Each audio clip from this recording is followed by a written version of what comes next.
ఓం అస్మద్గురుభ్యో నమః. జై శ్రీమన్నారాయణ. ఇప్పుడు మనం తెలుసుకునే 46వ దివిదేశం, దాన్ని తిరువాట్టర్ అంటారు. ఈ దివిదేశం గురించి తెలుసుకుందామండి. సృష్టికి పూర్వం సృష్టిలో మనం మామూలుగా శ్రీరంగనాథుని చూసినా, మన అనంత పద్మనాభ స్వామిని కూడా చూసినా, వారందరికీ కూడా సృష్టి తర్వాత అంటే ముందు సృష్టి ప్రారంభించే టైంలో ముందు స్వామి ఎవరిని సృష్టించారండి? ఆయన పద్మం, నాభి నుంచి పద్మం వస్తుంది, పద్మంలో బ్రహ్మను కదా ముందు సృష్టించి బ్రహ్మ ద్వారా సృష్టి చేయిస్తారు కదా స్వామి. ఆ విధంగా మనకి ఇక్కడ అనంత పద్మనాభ స్వామి టెంపుల్లో కూడా కనిపిస్తారు. కానీ సృష్టికి పూర్వం ఎలా ఉండేవారు స్వామి అనేది తిరువాట్టర్లోనే మనకు కనిపిస్తుంది. ఇక్కడ కూడా ఆదిశేషుల మీద శయనించి స్వామి పవళించి ఉంటారు.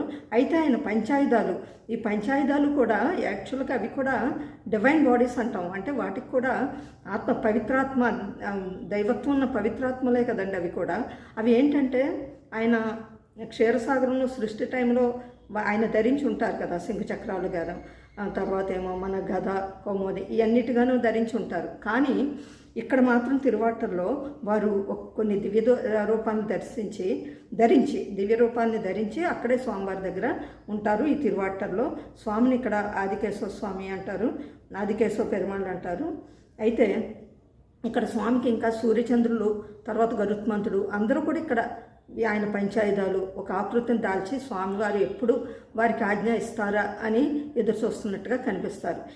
అందుకనే ఈ స్వామిని ఏమంటారంటే అనంత పద్మనాభ స్వామికి అన్నగారు అంటారు. అదేవిధంగా రంగనాథుడు కూడా, శ్రీరంగనాథుడు కూడా ఆయనకి తమ్ముడే అనమాట. ఆ విధంగా ఉంటారు. వీరిద్దరి కంటే కూడా ముందు ఆయన కాబట్టి. అయితే అనంత పద్మనాభ స్వామికి ఎలాగైతే 3 ద్వారాలు ఉంటాయో, ఈ స్వామిని వారిని దర్శించుకోవటానికి కూడా 3 ద్వారాలు ఉంటాయండి. అది తల భాగం నుంచి ఎవరు వెళ్తే దేవతలు వెళ్ళి స్వామిని దర్శించుకుంటాడు. నాభి ప్రాంతం నుంచి మధ్య నుంచి ఋషులు వెళ్ళి దర్శించుకుంటారు. మన వంటి మానవులందరూ కూడా మిగతా చివరి భాగం అయినటువంటి ఆయన పాద వైపు నుంచి స్వామిని సేవించుకుంటూ ఉంటారు. ఇక్కడ కూడా ఈ తిరువాట్టర్లో కూడా స్వామి ఏమి నిరూపిస్తున్నారు? ఆయనకు అందరూ సమానమే అనే విషయాన్ని నిరూపిస్తున్నారు. ఇది విదేశం యొక్క గొప్పతనం, తిరువాట్టర్ అంటారు. జై శ్రీమన్నారాయణ.